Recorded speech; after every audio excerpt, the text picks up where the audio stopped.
இந்திய மக்கள் மனதில ஒரே ஒரு பேர் மட்டும் தான் இப்ப வந்து உச்சரிக்கப்படுதுன்னு சொல்லலாம். அது வந்து வினேஷ் போகத் அவர்களோட ஒலிம்பிக்ல அவங்க தகுதி நீக்கம் செய்யப்பட்ட விதம் தான் மிகப்பெரிய அளவுல ஒரு சர்ச்சைக்குரியதா ஆக்கியிருக்கு. அது மட்டும் இல்லாம இதுக்கு வந்து மத்திய அரசு தான் காரணம் அப்படிங்கிற ரீதியில வந்து பல்வேறு விமர்சனங்கள் வந்து எழுதப்பட்டிருக்கு. ஆனா உண்மையிலே என்ன நடந்ததுன்னு பார்த்தீங்கன்னா, வினேஷ் போகத் அவர்களோட உடல் எடையானது பார்த்தீங்கன்னா, கிட்டத்தட்ட பார்த்தீங்கன்னா 2 கிலோ அளவுல வந்து ஏறி இருக்கு. இது அவர்களுக்கு முன்கூட்டியே தெரிந்ததால கிட்டத்தட்ட பார்த்தீங்கன்னா, தொடர்ச்சியாக அன்று இரவு முழுவதும் பல்வேறு பயிற்சிகள வந்து மேற்கொண்டிருக்காங்க. உடற்பயிற்சிகள் மேற்கொண்டிருக்காங்க.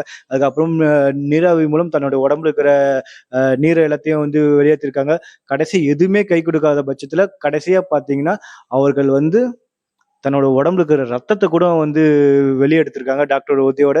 இது மாரி பல்வேறு விஷயங்கள் வந்து அவங்க செஞ்சும், கடைசியில அவங்களுடைய துரதிர்ஷ்டம் என்னன்னு பார்த்தீங்கன்னா, 100 கிராம் எடை வந்து அதிகமா இருக்குங்கிற ஒரே காரணத்துக்காக வந்து ஒலிம்பிக்ல வந்து தடை செய்யப்பட்டிருக்காங்க.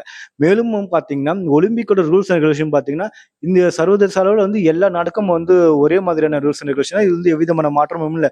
இந்தியாவோட தரப்புல இருந்து இது பத்தி முறையிட்டபோது, அதெல்லாம் இல்ல. இப்ப வந்து நாங்க இந்த எடைக்கு நாங்க வந்து உங்களுக்காக சலுகை காமிச்சா, கடைசில வந்து அனைத்து வீரர்களுக்கும் இது வந்து செய்ற மாரி இருக்கும்.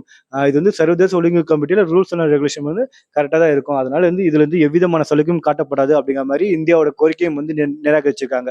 இதை வந்து நம்ம இந்தியா வழக்கம் போல வந்து அரசியலாக்க அனைத்து வழிகளும் தான் பார்த்துட்டு இருக்காங்க நம்ம சொல்லணும். ஏன்னா வினேஷ் பகத் பத்தி எல்லாருக்குமே தெரியும். அவர்கள் வந்து ஒலிம்பிக் போட்டி ஆரம்பத்துக்கு முன்னாடி பல மாதங்களாகவே மத்திய அரசை எதிர்த்துக் கொண்டு பல்வேறு விஷயங்கள் வந்து செஞ்சுட்டு இருக்காங்க. எல்லாருமே இந்த பாலியல் சர்ச்சைக்கு உண்டான அந்த நபரை வந்து நீக்கணுங்க அப்படிங்கிற மாரி பல்வேறு போராட்டங்கள் நடத்தியவர் தான். அவங்கள வந்து அரெஸ்ட் கூட பண்ணியிருக்காங்க. இது மாரி பல்வேறு விஷயங்கள் வந்து அவங்க செய்ததால, இந்திய அரசு தான் வந்து மறைமுகமா இது வந்து அவர்கள வெளியேற்றத்துக்கு அனைத்து நடவடிக்கையும் செஞ்சிருக்காங்க.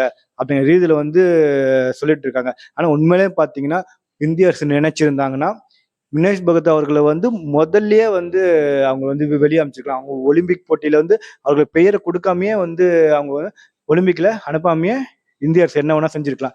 பல்வேறு நபர்கள் வந்து சோசியல் மீடியால இது மாரி கருத்து தெரிவித்தாலும், ஆனா இந்திய அரசு வந்து வினேஷ் பகத் அவர்களுக்கு பல்வேறு உதவிகளை செய்து, அவர்கள் ஒலிம்பிக்கு தேவையான பயிற்சிகளை கொடுத்து, உபகரணங்களை கொடுத்து, அவர்கள் தேவையான நிதி உதவி கொடுத்து, பல்வேறு விஷயங்கள்ல வந்து இந்திய அரசு வினோத் பகத் அவர்களுக்கு வந்து உறுதுணையா தான் இருந்திருக்காங்க.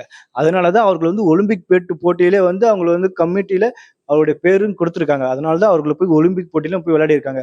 ஒருவேளை இந்திய அரசு வந்து அவர்கள் வந்து ஒலிம்பிக் போக்கூடாதுன்னு நெனச்சிருந்தாங்கன்னா, அவங்க ஒலிம்பிக் போட்டியில பேரே குடுத்திருக்க வேண்டிய அவசியமும் இல்ல.